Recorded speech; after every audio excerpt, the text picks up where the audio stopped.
সকাল থেকে আমার আর আকাশের দুজনেরই খুব মুখ ভার। আমার মুখ ভারের কারণ এই যে ব্যাগ গুছানো কমপ্লিট, মানে কি এবার ফিরতে হবে। আর এই যে কি করে বুঝে যায় আমার বাড়ি যাবার দিনটা আসলেই, ট্রলি গোছানো দেখলেও খুব রেগে যায়, তাই ওকে কখনোই দেখানো হয় না, কিন্তু আপনা আপনিই বুঝে যায়, জানি না কিভাবে, ওরা হয়তো সবই বোঝে। আর দুই বাবা মিলে আমাকে স্টেশনে মানে হাওড়াতে ছাড়তে যাচ্ছে, কারণ ব্যাগটা খুব ভারী হয়েছে। তারপর সবাইকে বাই বাই বলে চলে এলাম, ট্রেনে উঠে পড়লাম।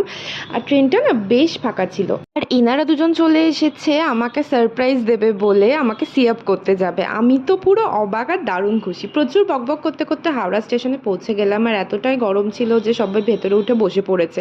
আর ওই যে ওই জানলার ধারের সিটটা আমার।